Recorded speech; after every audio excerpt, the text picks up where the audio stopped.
Hey everyone, it's Stephanie and welcome back to my channel.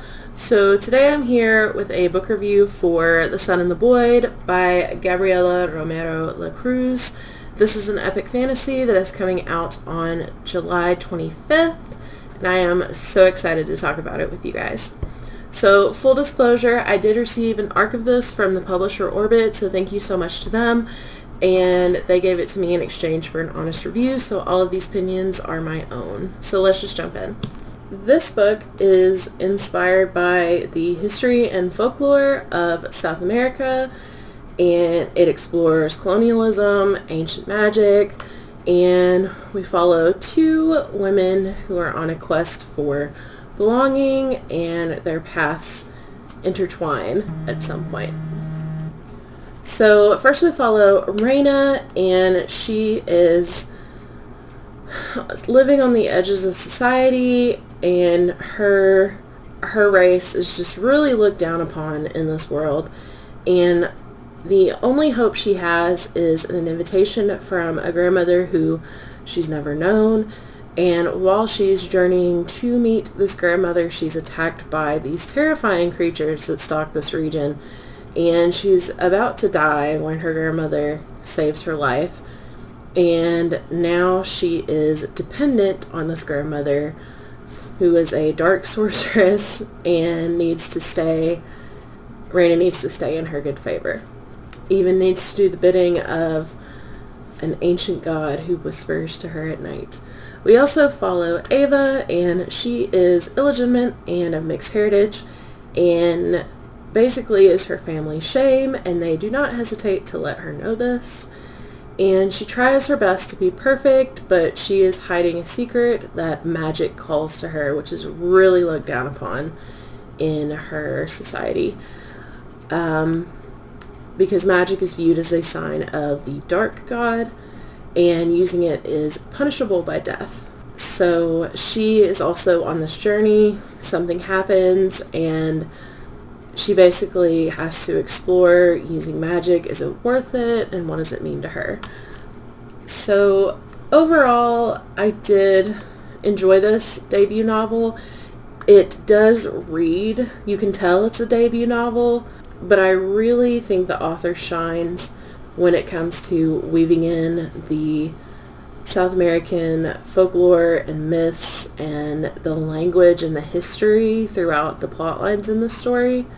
And I went into this not knowing that much about the plot, but I heard some good things, and the cover is just really eye-catching. And I do think that this author has a lot of raw talent. So even though this does read like a debut, it's stuff that can easily be polished up, and I think her next book will be even better, and I'm definitely excited to read more of her work.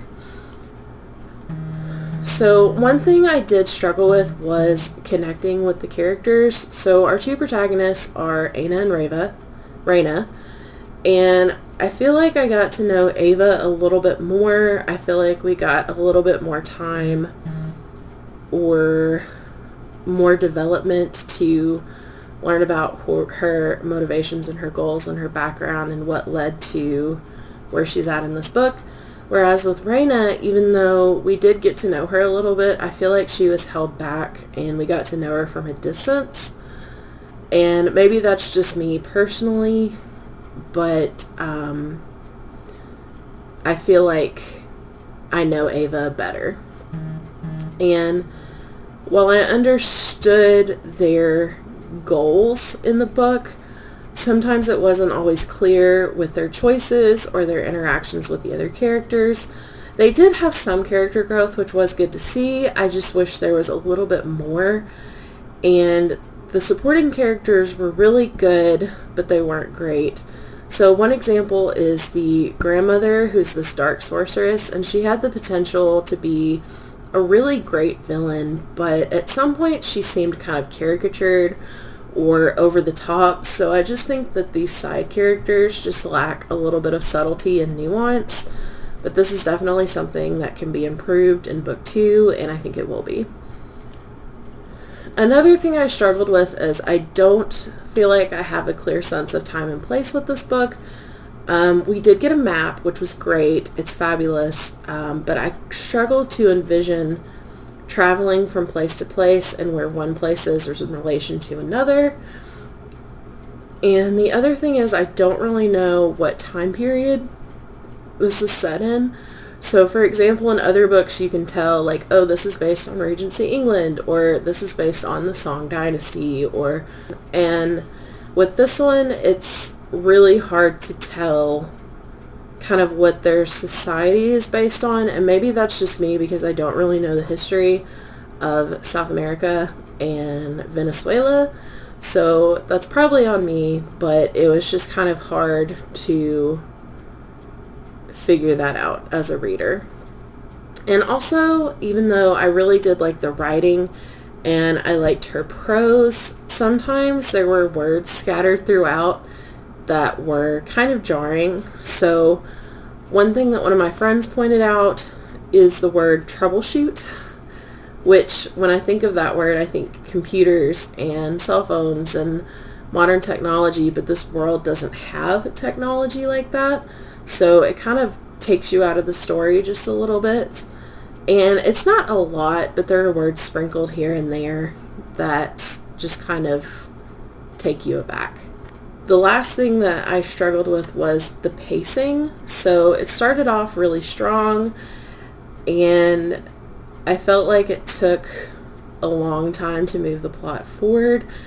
And I know this is going to vary by reader depending on your tastes, but for me personally, I know a lot of this is set up because it's a series and we're getting to know the world, and you do have to be extremely present for the first part of this book because she just kind of throws you in there and you learn as you go what these things are, what these societies are, and things like that. But I feel like it started off strong and then it really felt like it took a while to get to the main plot or for our characters to meet up or get to their goal or what have you. And there was less of the plot and the climax and the falling action. So I think it was just a balance issue, which again, easily solved in the next book. But it just felt there was a lot of setup and not as much payoff. And I feel like it could just be a little bit more balanced. But that being said, I did enjoy this, and despite the pacing issues, I did finish this in 3 or 4 days, and it was interesting enough and compelling enough that I wanted to keep reading it, and I am very much looking forward to the next book in this series because the ending of this book was strong, and I really enjoyed where the plot went. I thought it was fascinating. So I'm very invested and I want to find out what happens in book 2. So once again, thank you to Orbit for sending me a review copy. Have you read this book, or are you planning on reading this book? If so, let me know. If you just want to let me know you're here, drop a sun emoji down below. As always, if you like this video, make sure to click the thumbs up and subscribe if you'd like, and I will see you guys next time. Bye.